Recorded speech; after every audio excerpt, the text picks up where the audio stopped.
Hello students, good morning everyone and welcome to New Star Classes.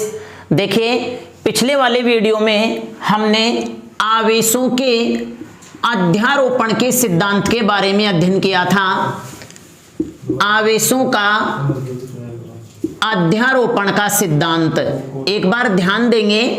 देखिए, आवेशों के अध्यारोपण के सिद्धांत की आवश्यकता हमें क्यों पड़ती है। तो देखिए विद्यार्थियों, मान लिया ये निर्वात में दो बिंदु आवेश विद्यमान है। अब देखिए, बिंदु आवेश का अर्थ यह नहीं हुआ कि वह वास्तव में ही बिंदु आवेश है। बिंदु आवेश का अर्थ यह हुआ कि ये जो आवेश है, इस आवेश की दूरी जैसे जैसे हम बढ़ाएंगे तो दूरी बढ़ाने पर इसका जो साइज है वो छोटा होता जाएगा और एक स्थिति ऐसी आएगी कि ये हमें बिंदु की माफिक प्रतीत होगा। इसे ही क्या कहा जाएगा? बिंदु आवेश। जैसे फॉर एग्जांपल मान लीजिए ये पेन है और पेन से जैसे जैसे डिस्टेंस हम बढ़ाएंगे तो इस पेन का जो साइज है वो ऐसा प्रतीत होगा जैसे मानो इसका साइज घटता जा रहा है। और एक स्थिति ऐसी आएगी कि इस पेन का जो साइज है बिल्कुल स्मॉल साइज हो जाएगा। इसी के आधार पर हम आवेश को समझ सकते हैं। तो आवेश, बिंदु आवेश का अर्थ यह नहीं है कि वो वास्तव में बिंदु आवेश है। बिंदु आवेश का अर्थ यह है आवेश है तो बड़ा लेकिन उसकी डिस्टेंस ज्यादा है, अतः ऐसे आवेश को हम पॉइंट चार्ज के नाम से जानते हैं। तो देखिए विद्यार्थियों, ये दो बिंदु आवेश हैं। इन दो बिंदु आवेशों के बीच लगने वाले बल की गणना हम कूलाम के नियम से कर सकते हैं।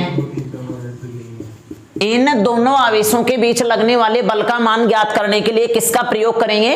कूलाम के नियम का। लेकिन यदि इस निकाय में दो से अधिक आवेश उपस्थित हैं और हम यहां पर कोई परीक्षण आवेश लेते हैं तो इस परीक्षण आवेश के ऊपर लगने वाले कुल बल का मान ज्ञात करने के लिए हम आवेशों के अध्यारोपण के सिद्धांत का प्रयोग करते हैं, जिसका अध्ययन हमने कल की वीडियो में कर लिया था। अब देखिए, आज का जो हमारा टॉपिक है ये है विद्युत क्षेत्र एवं इसकी तीव्रता या electric field and intensity of electric field. तो देखिए विद्यार्थियों, सबसे पहला जो टॉपिक आता है ये आता है विद्युत क्षेत्र, क्योंकि हम जो अध्ययन करेंगे 1 बाय 1 करके अध्ययन करेंगे, स्टेप बाय स्टेप एक एक टॉपिक का। तो देखिए, अब प्रश्न ये उठता है कि विद्युत क्षेत्र क्या होता है। तो विद्यार्थियों, विद्युत क्षेत्र को समझने के लिए हम कल्पना करते हैं, इमेज करते हैं। मान लिया वैक्यूम या निर्वात में ये कोई आवेश कैपिटल Q विद्यमान है। अब देखिए, हम किसी भी काम की शुरुआत हम पॉजिटिविटी से करते हैं। इसी प्रकार से फिजिक्स का भी एक अपना स्टैंडर्ड होता है कि वो भी राशियों की शुरुआत पॉजिटिविटी से करता है। अतः हम यहां पर ये आवेश लेते हैं Q+। अब देखिए, ये जो आवेश है Q+, ये आवेश स्थिर है और ये आवेश कहां पर विद्यमान है? निर्वात में विद्यमान है। अब देखिए विद्यार्थियों, ये आवेश स्वयं की उपस्थिति के कारण अपने सराउंडिंग एक ऐसा फील्ड प्रोड्यूस करेगा। यदि इस फील्ड के अंदर हम किसी अन्य परीक्षण आवेश को लेके आएंगे तो या तो वो अट्रैक्शन फोर्स का अनुभव करेगा या रिफ्लेक्शन फोर्स का अनुभव करेगा।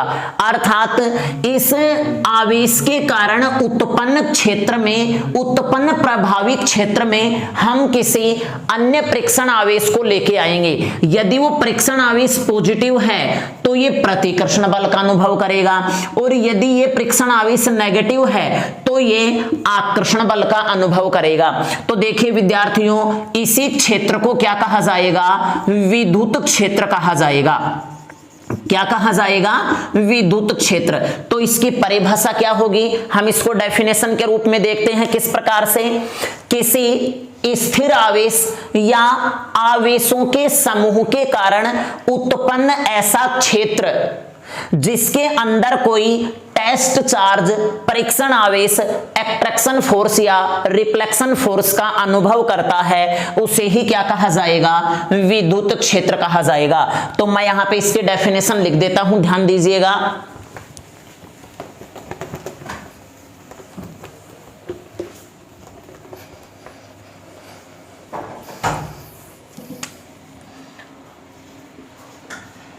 किसी स्थिर आवेश या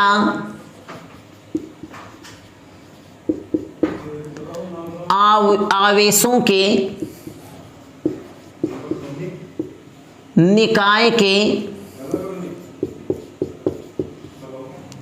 चारों ओर का वह क्षेत्र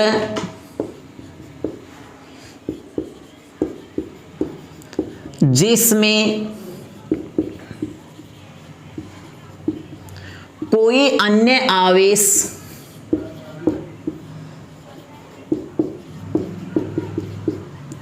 आकर्षण या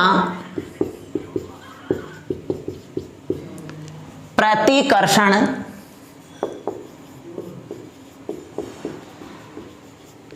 बल का अनुभव करता है, विद्युत क्षेत्र कहलाता है। अब देखिए, विद्युत क्षेत्र जो होती है एक सदिश राशि होती है और सबसे पहले विद्युत क्षेत्र की जो अभिधारणा प्रस्तुत की वह वैज्ञानिक फैराडे था। वैज्ञानिक फैराडे ने ही विद्युत क्षेत्र की अभिधारणा सर्वप्रथम प्रस्तुत की। क्या बताया वैज्ञानिक फैराडे ने? वैज्ञानिक फैराडे ने यह बताया, जैसे मान लीजिए ये यहां पर हमारे पास कोई क्यू आवेश है, ये निर्वात में उपस्थित है। तो ये जो क्यों आवेश है, इस आवेश का एक नैज गुण होता है, आवेश का एक मूल गुणधर्म होता है कि ये स्वयं की प्रेजेंसी के कारण, अपनी स्वयं की उपस्थिति के कारण यह अपने चारों ओर एक फील्ड प्रोड्यूस करेगा। इसी फील्ड को हम क्या कहेंगे? इलेक्ट्रिक फील्ड कहेंगे, विद्युत क्षेत्र कहेंगे। अब देखिए, ये एक विशेष क्षेत्र है, जिस क्षेत्र के अंदर हम किसी परीक्षण आवेश को लेके आएंगे तो वह प्रभावित होगा। अब किसके द्वारा प्रभावित होगा? तो ये प्रभावित होगा इस प्लस चार्ज के कारण। किस प्रकार से होगा? जैसे मैंने यहां पर रख दिया प्लस क्यू नोट आवेश रख दिया। जैसे इस प्लस क्यू नोट आवेश को हम इसके कारण उत्पन्न इलेक्ट्रिक फील्ड में रखेंगे तो यह आवेश इस आवेश के ऊपर रिफ्लेक्शन फोर्स लगाएगा, प्रतिकर्षण बल लगाएगा। तो देखिए, जितनी दूरी में इस परीक्षण आवेश के ऊपर फोर्स लगेगा या जितनी दूरी में ये बल का अनुभव करेगा, उतनी दूरी के बराबर मात्रा में जो चारों ओर का क्षेत्र है, उसी क्षेत्र को हम क्या कहेंगे? विद्युत क्षेत्र कहेंगे। तो देखिए, जिस आवेश के कारण विद्युत क्षेत्र उत्पन्न हुआ है, इस आवेश को हम कहेंगे स्रोत आवेश। क्या कहा जाएगा? स्रोत आवेश कहा जाएगा। और जिसके ऊपर हम अप्लाई करेंगे या जिसके ऊपर परीक्षण किया जाता है उसे कहा जाएगा परीक्षण आवेश या टेस्ट चार्ज कहा जाता है। ये ध्यान रखिएगा विद्यार्थियों, परीक्षण आवेश जो है इसको हम बिंदुवत मानते हैं और इसका परिमाण अत्यल्प होता है, क्योंकि यदि हम इसका मैग्नीट्यूड ज्यादा लेंगे तो इसके स्वयं की उपस्थिति के कारण भी विद्युत क्षेत्र उत्पन्न होगा। तो यह विद्युत क्षेत्र इस विद्युत क्षेत्र का क्या करेगा? विरोधाभास करेगा। अतः इसके कारण विद्युत क्षेत्र प्रॉपर ज्ञात करने के लिए हम इसको क्या मानते हैं? अत्यल्प मानते हैं। तो देखिए, विद्युत क्षेत्र की सर्वप्रथम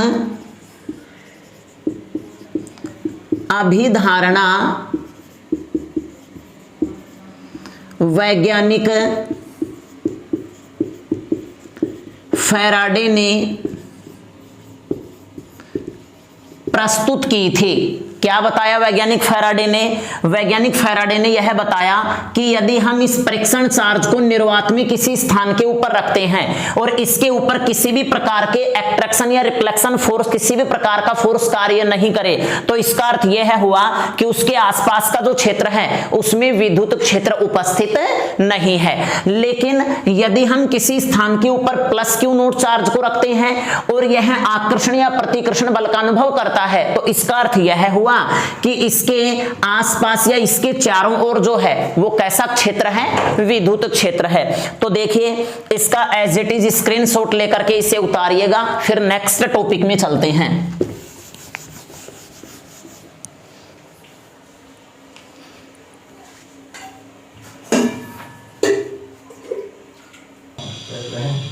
अब देखिए नेक्स्ट टॉपिक आता है विद्युत क्षेत्र की तीव्रता। देखिए क्या होती है विद्युत क्षेत्र की तीव्रता। तो मान लिया ये Q प्लस चार्ज है, ये निर्वात में उपस्थित है, तो ये आवेश स्वयं की उपस्थिति के कारण एक फील्ड प्रोड्यूस करता है जिसे इलेक्ट्रिक फील्ड कहा जाता है। अब यदि मैं इस इलेक्ट्रिक फील्ड में कोई टेस्ट चार्ज रखता हूं तो ये आवेश इस परीक्षण आवेश के ऊपर फोर्स लगाएगा।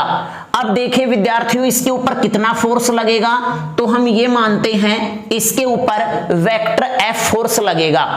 तो यदि Q नोट चार्ज के ऊपर लगने वाला फोर्स वेक्टर F है तो पर यूनिट चार्ज के ऊपर कितना लगेगा, वेक्टर F अपॉन में Q नोट।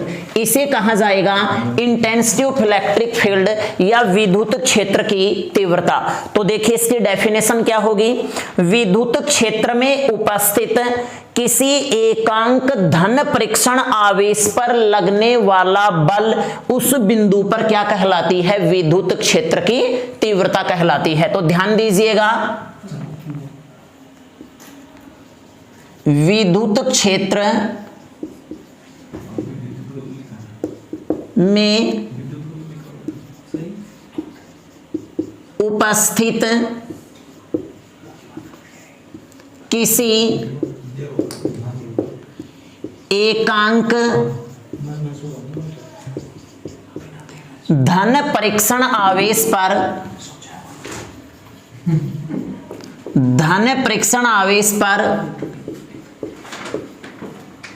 लगने वाला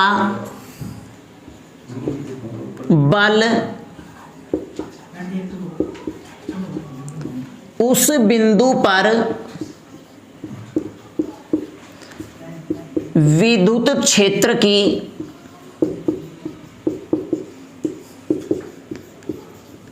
तीव्रता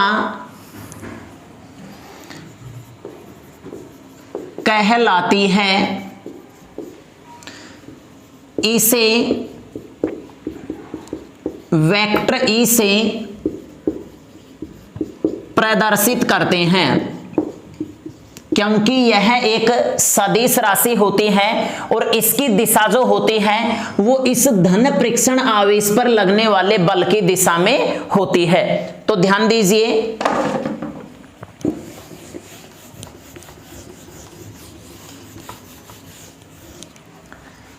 यदि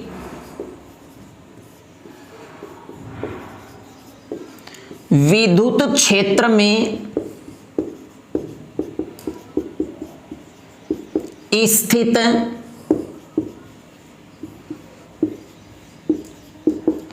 किसी परीक्षण आवेश प्लस Q नोट पर लगने वाला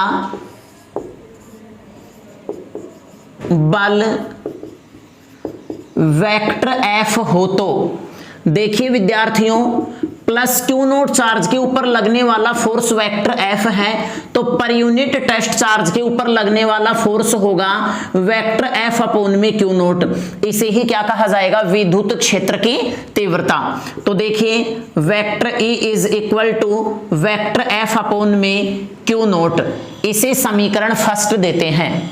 अब देखिए ये जो परीक्षण आवेश है, इस परीक्षण आवेश के स्वयं के कारण भी कुछ ना कुछ विद्युत क्षेत्र उत्पन्न होगा। जैसे मान लीजिए एक हमारे पास Q प्लस चार्ज ये है, टेस्ट चार्ज ये है, तो इस चार्ज के कारण इलेक्ट्रिक फील्ड हमने ये मान लिया ये प्रोड्यूस करेगा। तो इसी प्रकार से ये वाला चार्ज भी स्वयं की उपस्थिति के कारण कुछ ना कुछ फील्ड प्रोड्यूस करेगा। तो इस प्रकार से तो हम इस आवेश के कारण उत्पन्न वास्तविक विद्युत क्षेत्र का मान ज्ञात नहीं कर सकते। तो इसका मान वास्तविक ज्ञात करने के लिए हम इसको क्या मानते हैं, अत्यल्प मानते हैं। तो देखिए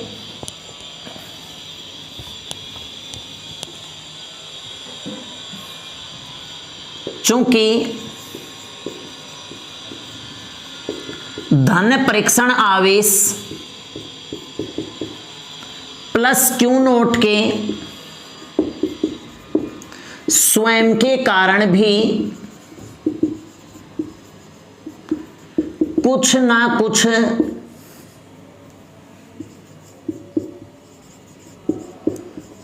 विद्युत क्षेत्र उत्पन्न होता है। अतः वास्तविक विद्युत क्षेत्र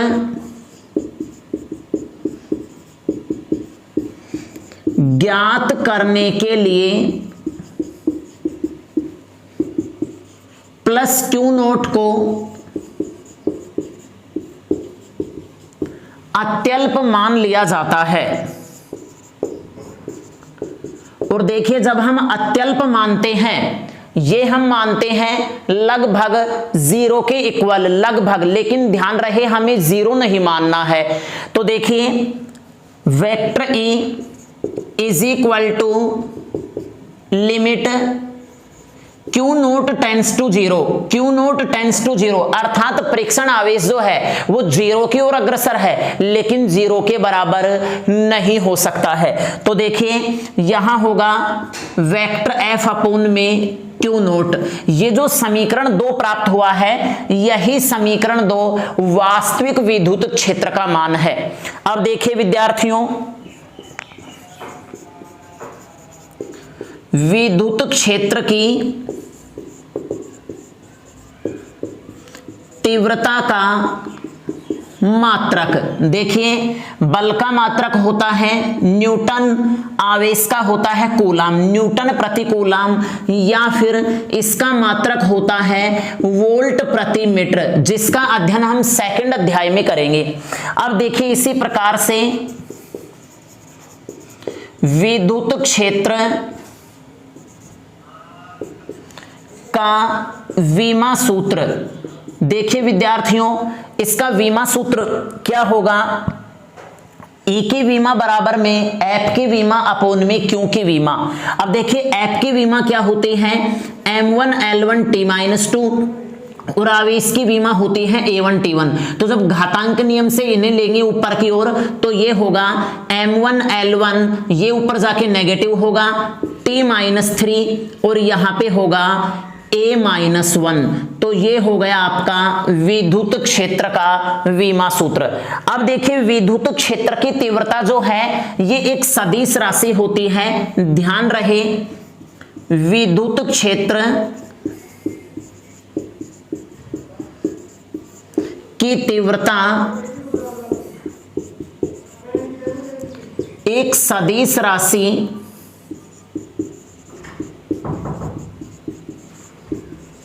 होती है जिसकी दिशा धनावेश से दूर व ऋणावेश की ओर होती है, या फिर ये कहा जाए कि विद्युत क्षेत्र की तीव्रता की दिशा जो होती है वो टेस्ट चार्ज के ऊपर लगने वाले फोर्स की डायरेक्शन में होती है। तो जैसे मान लीजिए ये चार्ज यहां पर Q प्लस है तो इसके कारण जो इलेक्ट्रिक फील्ड प्रोड्यूस होगा वो इससे दूर होगा, और यदि यहां पर चार्ज नेगेटिव है तो इलेक्ट्रिक फील्ड की जो डायरेक्शन है वो इसकी ओर होगी। अब प्रश्न ये उठता है ऐसा क्यों होगा, तो देखिए यहां पर हम विद्युत क्षेत्र का मान ज्ञात करने के लिए प्लस क्यू नोट की कल्पना करेंगे। तो देखिए विद्यार्थियों, ये चार्ज इस चार्ज के ऊपर रिपल्सन फोर्स लगाएगा तो इसी डायरेक्शन में विद्युत क्षेत्र की तीव्रता की दिशा होगी। और यदि हम यहां पर प्लस क्यू नोट रखेंगे तो ये जो नेगेटिव चार्ज है ये इसके ऊपर इस डायरेक्शन में अट्रैक्शन फोर्स लगाएगा तो इलेक्ट्रिक फील्ड की डायरेक्शन ये होगी। तो इसका एज इट इज स्क्रीनशॉट लेकर के उतारिए।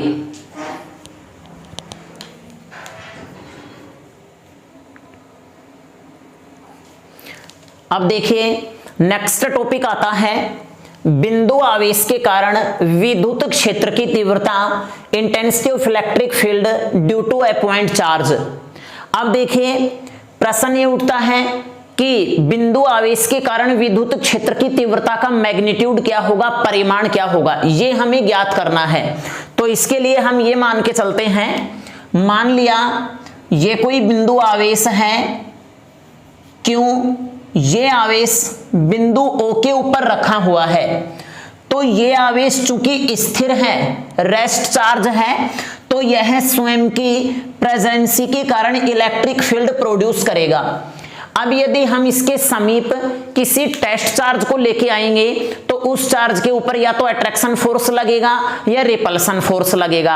अब उस पर यूनिट टेस्ट चार्ज के ऊपर कितना फोर्स लगेगा ये हमें ज्ञात करना है। जैसे मान लीजिए कोई प्लस क्यू चार्ज है, ये प्लस क्यू चार्ज स्वयं की प्रेजेंसी के कारण इलेक्ट्रिक फील्ड प्रोड्यूस करेगा।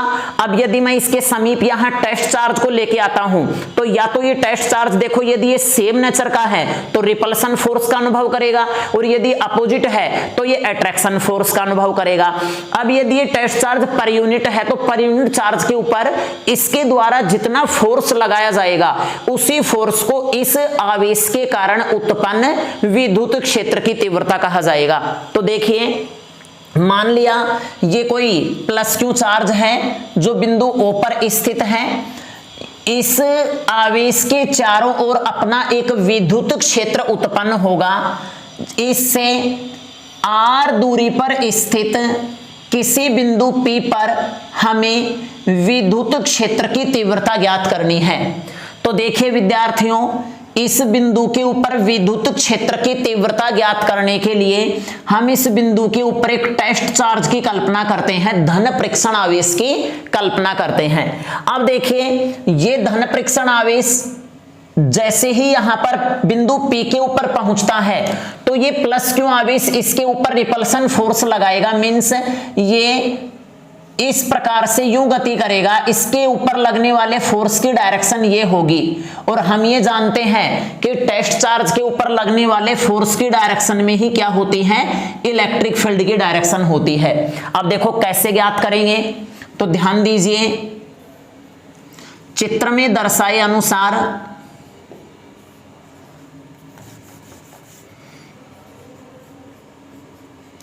चित्र में दर्शाए अनुसार माना किसी बिंदु O पर कोई प्लस क्यू आवेश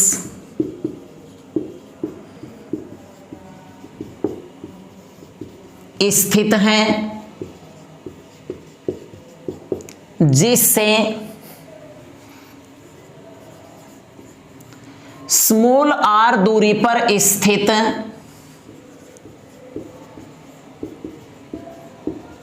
किसी बिंदु P पर विद्युत क्षेत्र की तीव्रता ज्ञात करनी है। इसके लिए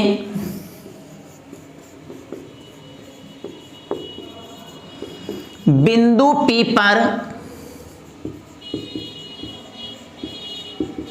धन परीक्षण आवेश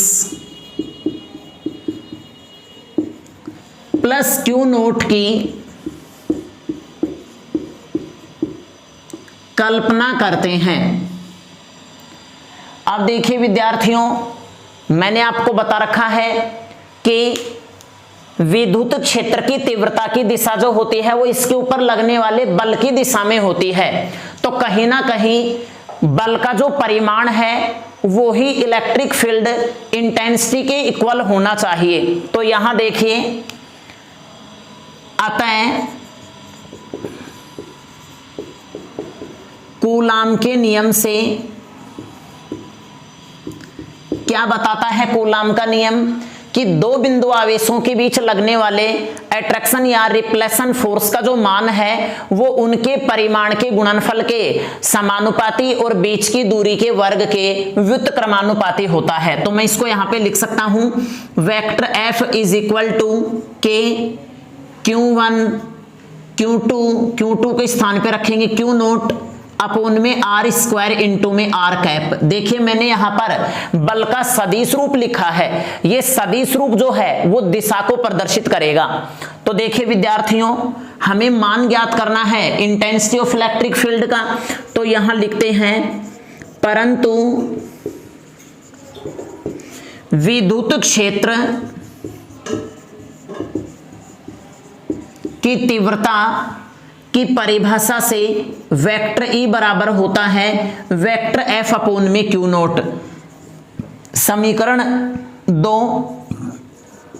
equation first and equation second से vector E is equal to vector F की वैल्यू रखेंगे K Q note upon R square into में R कैप। ये Q nought as it is होगा, इससे ये कैंसिल। तो देखिए वेक्टर E बराबर में होगा KQ upon R square into में R कैप। ये जो समीकरण 3 प्राप्त हुआ है यही इस बिंदु आवेश के कारण उत्पन्न विद्युत क्षेत्र की तीव्रता का समीकरण है। अब देखिए विद्यार्थियों, यदि हम यहां पर प्लस Q ना लेकर के माइनस Q नेगेटिव चार्ज लेते हैं तो देखिए मान क्या प्राप्त होगा। इसी प्रकार माइनस Q आवेश के कारण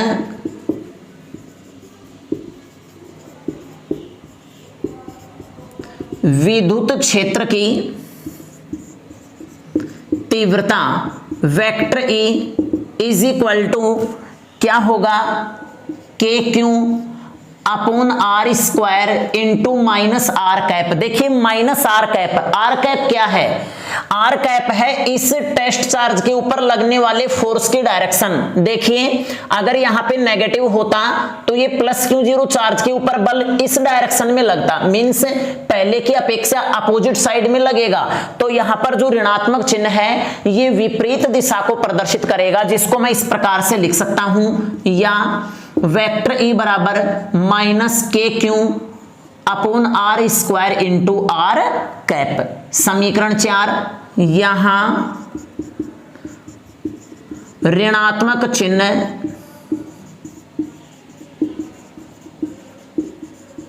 विपरीत दिशा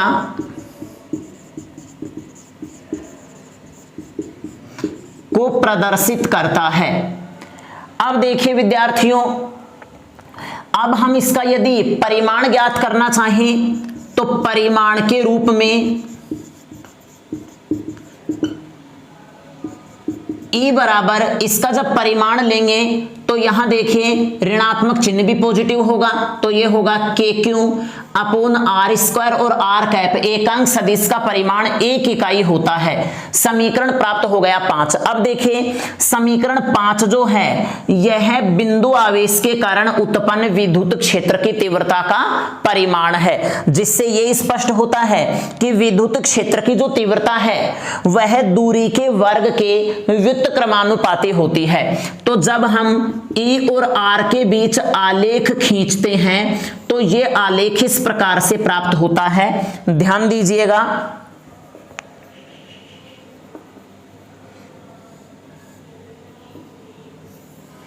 देखिए यदि हम x अक्ष के ऊपर तो ले दूरी और y अक्ष के ऊपर ले हम वेक्टर ई विद्युत क्षेत्र। तो देखिए विद्यार्थियों, जैसे जैसे हम दूरी बढ़ाएंगे विद्युत क्षेत्र की जो तीव्रता है उसके वर्ग के अनुपात में घटेगी। जैसे जैसे दूरी को बढ़ाएंगे वैसे वैसे तीव्रता घटेगी। तो जब ई और आर के बीच में आलेख खींचते हैं तो ये इस प्रकार से प्राप्त होता है, E inversely proportional to R square. या फिर ये कहा जाए, यदि हम एक्स अक्ष के ऊपर तो ई लें, एक्स अक्ष के ऊपर तो हम 1/r स्क्वायर लें और वाई अक्ष के ऊपर ई लें, तो देखिए अब की बार जो आलेख आएगा वो एक सीधी सरल रेखा प्राप्त होगी, क्योंकि 1/r स्क्वायर का मान जैसे जैसे बढ़ाएंगे विद्युत क्षेत्र का मान उसी अनुपात में बढ़ेगा। तो ये होगा E समानुपाती 1/r स्क्वायर। तो देखिए इसी के साथ ये आज का जो टॉपिक है ये समाप्त हो गया।